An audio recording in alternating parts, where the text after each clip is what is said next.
Buonasera e ben ritrovati, nuovo appuntamento con l'informazione di Telefriuli. È iniziata questa mattina la 2 giorni di campagna vaccinale a Villamanin, 2000 le persone che riceveranno la monodose di Johnson & Johnson, una campagna straordinaria nell'hub più bello d'Italia, ha affermato il Presidente della Regione Fedriga. Da lunedì tra l'altro verranno aperte le vaccinazioni agli over 40. Per il Vicepresidente Riccardi bisogna fare maggiore opera di sensibilizzazione sulle fasce d'età giovanili che finora sono quelle che meno hanno aderito alla somministrazione. Vediamo le interviste realizzate da Davide Vicedomini.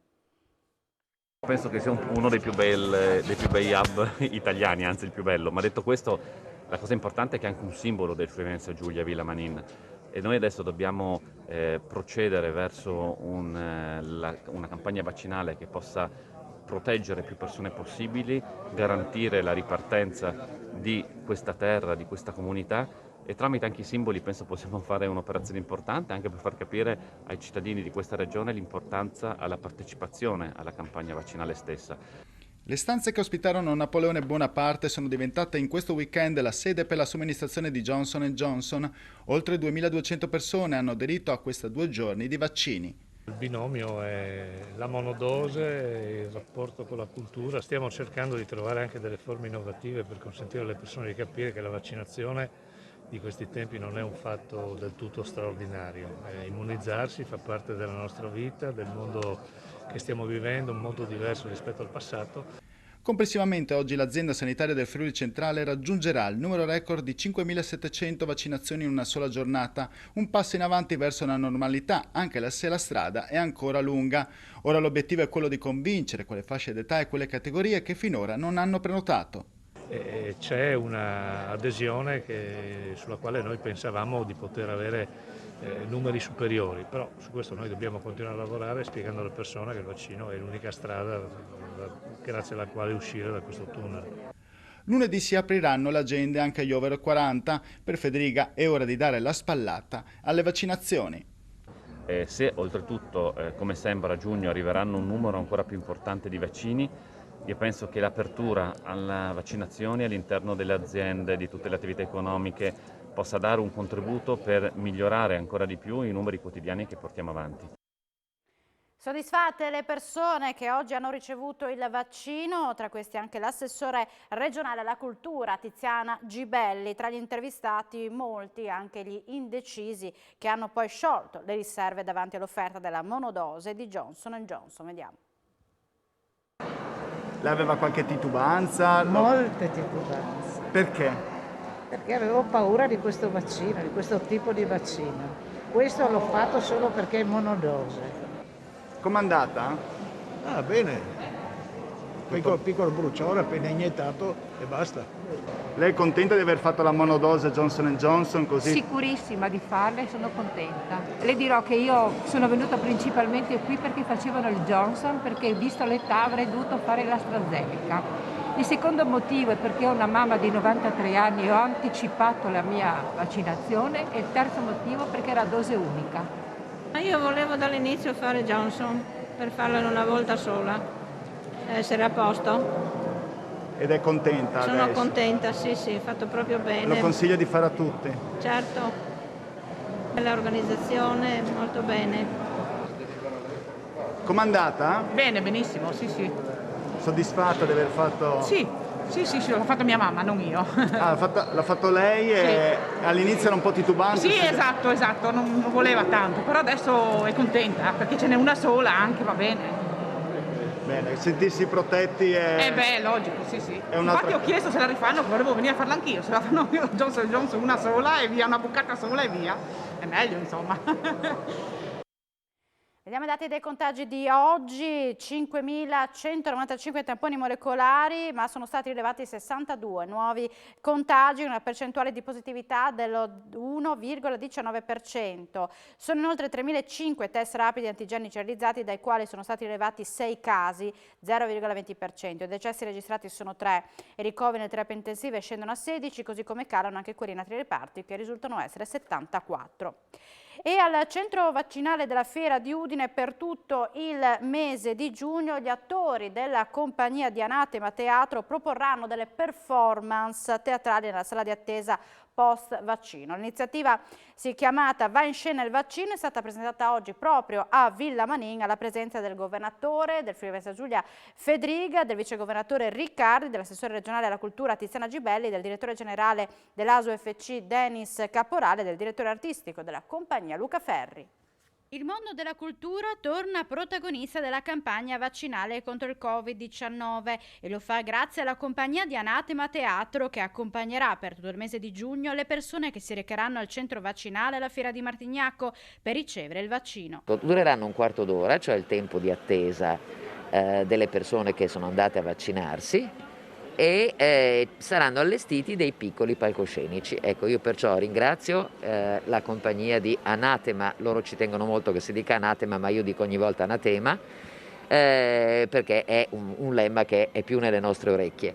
E si sono organizzati benissimo loro, creando un kit teatro tascabile e rimontabile, ma chi devo ringraziare è l'equipe della sanità che si occupa anche di queste questioni, e cioè della logistica nei centri vaccinali esterni, perché sono riusciti a trovare la soluzione per ospitare questo seppur piccolo palcoscenico con la sua scenografia in fondo e con tutte le cose che vediamo a teatro in piccolo e in portatile. Spero che sia un'altra testimonianza dell'importanza della cultura come vaccino e del vaccino che ci servirà per tornare a fruire normalmente della cultura. Ignoti nella notte hanno appeso un telo davanti all'abitazione del primo cittadino di Pordenone, Alessandro Ciriani, additandolo come fascista. Malinteso e un sindaco fascista in una provincia medaglia d'oro alla resistenza. Questa è la frase vergata indirizzata ad Alessandro Ciriani, colpevole secondo gli autori di non aver presenziato ad una manifestazione organizzata per celebrare il centenario delle giornate antifasciste del quartiere di Torre di Pordenone. A raccontare lo spiacevole accaduto è stato lo stesso Ciriani, spaventato per essere stato svegliato di primo mattino dai carabinieri. Unanime la condanna per il gesto da parte dell'intero mondo della politica regionale, sia del centrosinistra che del centrodestra. E i carabinieri della stazione di Prata hanno arrestato un 48enne del posto ritenuto responsabile di uno spaccio di sostanze stupefacenti anche a minorenni del luogo. L'andirivieni dei giovani è stato notato anche nella serata di ieri nei pressi dell'abitazione dell'uomo. In particolare un 17enne fermato dai militari dell'Arma dopo aver scavalcato il muretto della casa del 48enne è stato trovato in possesso di 2 grammi di hashish. Da qui è scattata la perquisizione nell'abitazione nella quale sono state trovate una ventina di dosi pronte per lo smercio, oltre a 300 euro in contanti. E ora vi facciamo vedere l'incredibile carambola di un'auto a cui ha assistito una pattuglia dei carabinieri di Sacile che immediatamente ha richiesto i soccorsi. Queste non sono le immagini, carambola, erano circa le 2 di notte quando il mezzo, dopo aver invaso la careggiata opposta, ha sfondato una recinzione urtando un'autovettura parcheggiata sul piazzale di un'attività commerciale. La vettura si è poi arrestata dopo aver colpito il muro esterno della stessa. Sul posto sono intervenuti i vigili del fuoco di Pordenone. L'automobilista, avendo riportato diversi traumi, è stato quindi medicato e trasportato in ambulanza all'ospedale di Pordenone. Queste dunque le immagini dell'incredibile carambola di un'auto.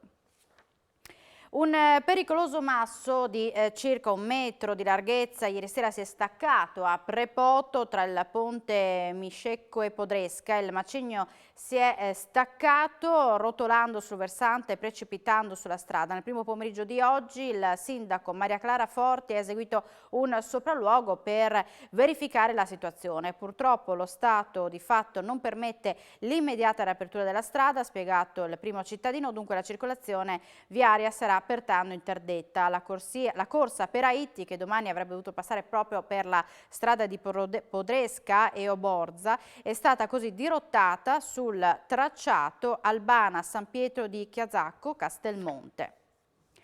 Un piano unico in Italia per invogliare i cittadini a vivere, lavorare in Carnia e aiutare le imprese con un piano che possa privilegiarle nelle graduatorie di finanziamento europeo. 15 i tavoli che verranno costituiti a cui parteciperanno 300 persone. Pubblico, privato, terzo settore, cittadini insieme per la competitività della montagna. Nasce Carnia 2030, da 15 tavoli a cui parteciperanno complessivamente 300 persone, dovranno emergere le idee più appropriate per redigere un piano territoriale di sviluppo nell'ambito del Piano Nazionale di Ripresa. Una visione, insomma, condivisa sul futuro e sui progetti concreti che possano generare benessere a un territorio che soffre dello spopolamento, del calo demografico e della crisi economica determinata anche dalla pandemia. Solo così sarà possibile riaccendere la Carnia, ha affermato durante la presentazione del progetto il presidente della comunità, Francesco Brollo, che ha ricordato la novità dell'iniziativa pilota in tutta Italia. Mettere assieme sindaci, imprese, lavoratori, associazioni e cittadini che si rivolgono all'Europa, allo Stato, alla Regione per presentare i loro obiettivi è qualcosa di veramente importante, ha commentato l'assessore regionale Sergio Bini, e avrà una potenza straordinaria perché è un evento mai successo prima. Sostenibilità, digitale, cultura e accoglienza saranno i 4 cardini del rilancio, ha ricordato il presidente della Camera di Commercio di Pordenone Udine Giovanni D'Apozzo, che ha sottolineato come la pandemia ha dato anche una spinta decisiva per ripartire davvero, cercando una nuova normalità che ponga al centro la crescita su queste direttrici troppo a lungo ritardate. Le strategie che emergeranno da ciascun tavolo saranno condivise dai sindaci dei 28 comuni, che avranno il compito di selezionare le idee più appropriate e redigere un piano territoriale di sviluppo. L'obiettivo finale è invogliare i cittadini a vivere e lavorare in Carnia e aiutare le imprese con un piano che possa privilegiarle nelle graduatorie di finanziamento europeo. L'8ª edizione del Premio Nazionale Friuli Storia batte ogni record, sono 120 volumi candidati dalle case editrici e ben 440, la metà dei quali residenti in regione, l'altra metà invece da tutta Italia. Gli appassionati che hanno chiesto di far parte della giuria di lettori che dovrà decretare il vincitore. Superati di gran lunga i traguardi già raggiunti nel 2020, quando i saggi di storia contemporanea candidati erano stati 106. Ogni anno il Premio Friuli Storia viene assegnato al miglior saggio di storia contemporanea pubblicato in Italia. La presentazione dei 3 finalisti si svolgerà a Udine lunedì 24 maggio alle 10:30 a Palazzo Florio. Il premio è realizzato con il contributo della Regione, della Fondazione Friuli, del Comune di Udine e di Poste Italiane, oltre che con la collaborazione del Dipartimento di Studi Umanistici e del Patrimonio Culturale dell'Università di Udine. Ed ora la storia della pallavolista citata per danni perché incinta. Lara Lugli oggi vince la sfida e su un post su Facebook dice che è un forte segnale per tutte le donne. Il Volley Pordenone ha ritirato la citazione e ottemperato ad ogni obbligo nei suoi confronti. È una grande vittoria per tutti ed era molto importante che questa causa non entrasse nemmeno in un tribunale, a dimostrazione della sua infondatezza. È un forte segnale per tutte le donne, non solo atlete, che si trovano a dover affrontare queste situazioni assurde. A dirlo sulla sua pagina Facebook è Lara Lugli il giorno dopo che la sua ex società Volley Pordenone ha ritirato la citazione e ottemperato ad ogni obbligo nei suoi confronti. La questione tra la pallavolista, che non ha ricevuto i compensi della società dopo la rescissione del contratto per una gravidanza, e il suo ex club non andrà quindi in tribunale. L'udienza era prevista per il 18 maggio. Nel 2019 la giocatrice risolse il contratto con la società nel momento in cui scoprì di essere incinta, chiedendo solamente il compenso dovuto per il mese precedente in cui aveva giocato. La società le negò il pagamento, ma la citò in giudizio accusandola di non aver detto di volere dei figli. Ieri sera la società Volley Pordenone, fa sapere in una nota, ha deciso di giungere ad un accordo non perché in difetto, ma perché la pressione mediatica si era fatta insostenibile e non permetteva più di vivere serenamente. Proseguire uno scontro nel quale la federazione non c'entrava avrebbe danneggiato in primis lo sport, la pallavolo.